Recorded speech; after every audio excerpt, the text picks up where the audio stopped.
অভিজিৎ গাঙ্গুলির 2022 সালের অর্ডার মেনে নিলে আজ এই অবস্থা হতো না। দাবি রাজ্যের বিরোধী দলনেতা শুভেন্দু অধিকারী। শিক্ষকদের উপর লাঠিচার্জের ঘটনা বর্বরোচিত, অমানবিক, হৃদয় বিদারক। পুলিশ বেতন পায় ট্যাক্সের টাকায়। অর্থাৎ স্বামীজি ও বিদ্যাসাগরের দেশে এই ঘটনা কখনোই সহ্য করা যায় না। এই ঘটনা তীব্র নিন্দা করি আমরা। যেহেতু আন্দোলন অরাজনৈতিক, তাই তাদের পাশে আমরা দাঁড়াতে পারছি না। না হলে আমরাই হয়তো ঢাল হিসেবে জ্বালিয়ে যেতাম পুলিশের সাথে। এবং গভীর রাতেও চিকিৎসা ক্ষেত্রে আমাদের বিজেপির কর্মীরা হাতে হাত লাগিয়েছে। তারা পাশে থেকেছে শিক্ষকদের। একজন কৃতি ছাত্র কৃষ্ণকান্ত রায় তার পা ভেঙে দিয়েছে, তার সঙ্গে কথা হয়েছে। ইন্দ্রজিৎ মণ্ডল বলে এক শিক্ষকের সঙ্গে আমার যোগাযোগ রয়েছে। পুলিশের লাঠিচার্জের বিরুদ্ধে কি ধরনের প্রতিবাদ আন্দোলন করা যায় সেটাও ঠিক করা হবে বিজেপির পক্ষ থেকে। শিক্ষকদের চাকরি যাবার এই ঘটনা রাজনৈতিক ইস্যু হয়েছে বলেই আমরা বিভিন্ন জায়গায় আন্দোলন সংগঠিত করেছি। আমাদের ভারতীয় জনতা পার্টির কর্মসূচি পালন করছে। বিধানসভার বাইরে ভেতরেও তা নিদর্শন পাওয়া গিয়েছে। বিজেপি রাস্তায় আছে, আন্দোলনের সঙ্গে আছে। চাকরিহারা শিক্ষকদের প্রতি সমর্থন রয়েছে বিজেপির। এটা 26,000 নয়, 2016 সালে 22.5 লক্ষ শিক্ষিত বেকার যুবক যুবতীর সঙ্গে মমতা বন্দ্যোপাধ্যায়ের সরকার চৌর্যবৃত্তির মাধ্যমে বিশ্বাসঘাতকতা করেছে, যা ক্ষমার অযোগ্য। ভারতীয় জনতা পার্টি 22.5 লক্ষ বঞ্চিতদের পক্ষে এবং যোগ্যদের পক্ষে। অভিজিৎ গঙ্গোপাধ্যায়ের রায় যদি সেদিন মুখ্যমন্ত্রী মেনে নিতেন, তাহলে আজকে যোগ্যদের রাস্তায় বসতে হতো না। অভিজিৎ গাঙ্গুলি 7,000 জনকে চিহ্নিত করে দিয়েছিলেন প্রমাণের ভিত্তিতে।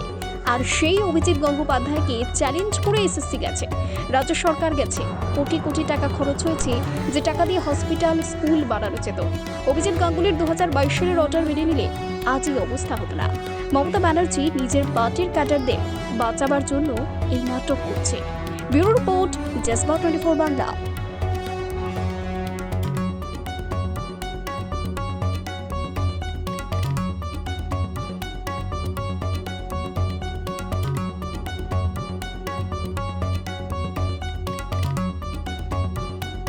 পাটা ভেঙে দিয়েছে। তিনি সপে টপ, এসএসসিতে টপ হয়েছেন, আপার প্রাইমারিতে টপ হয়েছেন, প্রাইমারিতে টপ হয়েছেন, অন্য রাজ্যের এক্সামগুলোতেও টপ পজিশন পেয়েছেন। তার সঙ্গে আমার কথা হয়েছে ওভার টেলিফোনে। ইন্দ্রজিৎ মণ্ডল আন্দোলনকারী অন্য নেতৃত্ব, তার সঙ্গে আমি যোগাযোগে আছি। স্পাইনাল কর্ড একজনের ভেঙেছে, তার চিকিৎসা চলছে। এখনও বেশ প্রাথমিকভাবে 20 জন আহত হয়েছেন, 4-5 জন গুরুতর। আমাদের সহানুভূতি, সমর্থন সব কিছুই আছে। এবং আজকে আমাদের তেরঙ্গা যাত্রা রয়েছে কলকাতাতে, অরাজনৈতিক যাত্রা জাতীয় পতাকা নিয়ে। তারপরে ভারতীয় জনতা পার্টির নেতৃত্ব আমরা ঠিক করব পুলিশের লাঠি চালনার বিরুদ্ধে কী ধরনের আন্দোলন বা প্রতিবাদ সংগঠিত করে। আমরা চাকরি চোরেদের বিরুদ্ধে কলেজ স্কোয়ার থেকে ধর্মতলা বড় মিছিল, বিধানসভার ভিতরে বাইরে লাগাতার বিভিন্ন সভা সমিতি আন্দোলনের মধ্য দিয়ে কর্মসূচি আমরা পালন করছি। এবং রাষ্ট্রবাদী ছাত্র সংগঠন অখিল ভারতীয় বিদ্যার্থী পরিষদও রাস্তায় লড়াই করেছে, এবং ভারতীয় জনতা পার্টির যুব মোর্চা তারাও বিকাশ ভবন অভিযান করেছেন, আপনারা দেখেছেন। অর্থাৎ আমরা তো রাস্তায় আছি, আন্দোলনের সাথে আছি, এবং আমরা তাদের প্রতি আমাদের সহযোগিতা সমর্থন সম্পূর্ণভাবে আছে। এবং এটাতে 26,000 নয়, 22.5 লক্ষ 2016 সালের শিক্ষিত বেকার যুবতীর সঙ্গে মমতা বন্দ্যোপাধ্যায়ের সরকার চৌর্যবৃত্তির মাধ্যমে বিশ্বাসঘাতকতা করেছে, ক্ষমার অযোগ্য। আমরা 22.5 লক্ষ 16 সালের পরীক্ষার্থীর সঙ্গেই পাশে দাঁড়িয়ে আছি। কিন্তু তাদের যে আন্দোলন, সেই আন্দোলনে গিয়ে অবস্থানে অংশগ্রহণ করা, বক্তব্য রাখা 2-4টে কথা, বা পুলিশ বা এই যে তৃণমূলের গুন্ডারা কাল এসেছে তাদের সামনে দাঁড়িয়ে যাওয়া মানব প্রাচীর তৈরি করে, যাতে আমাদের শিক্ষকরা আঘাতপ্রাপ্ত না হন, সেই স্কোপটা নেই। কারণ তারা প্রথম থেকেই বলছেন এই আন্দোলনটা অরাজনৈতিক আন্দোলন। যারা রাজনৈতিক লোক, আমরা তো আফটার অল রাজনীতির লোক, বিধায়ক আমি, সেক্ষেত্রে এই জায়গাটুকু দাঁড়িয়ে আছে যে যৌথভাবে আন্দোলন করার ক্ষেত্রে সমস্যা। কিন্তু ভারতীয় জনতা পার্টি এই ইস্যুতে আন্দোলনে আছে। প্রথম, আমরা 22.5 লক্ষ বঞ্চিতের পক্ষে। দ্বিতীয় হচ্ছে যোগ্যদের আমরা পক্ষে।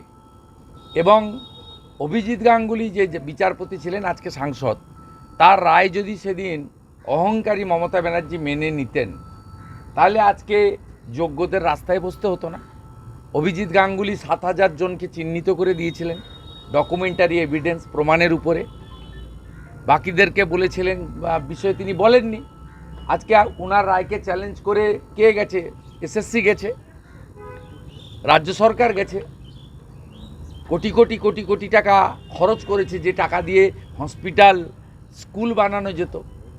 আজকে আপনারা নিজেরা গিয়ে 26,000 লোককে পথে আপনারা বসিয়েছেন। সেদিন অভিজিৎ গাঙ্গুলি 2022-এর অর্ডার মেনে নিলে আজকে এই অবস্থাটা তো তৈরি হতো না। তার মানে দায়ী তো একজনই, মমতা ব্যানার্জি। নিষ্কৃতি একজনই পাবেন, এত বাতিল করে লাভ নেই। একজনকে বাতিল করুন 26-এ, সব সমস্যার সমাধান হবে। আর আমি কথা দিচ্ছি, বিজেপির আমি এখানে অন্যতম যারা নেতৃত্বের মধ্যে একজন, আমার পদ অনুযায়ী, ব্যক্তি নয়, এলওপি হিসাবে, আমরা বিজেপিকে সরকারে আনলে যোগ্য অযোগ্য 1 মাসের মধ্যে বেছে ওএমআর আপনারা পুড়িয়েছেন। কিন্তু সিবিআই গাজিয়াবাদ থেকে হার্ড ডিস্ক উদ্ধার করে বলে দিয়েছে কারা যোগ্য কারা অযোগ্য।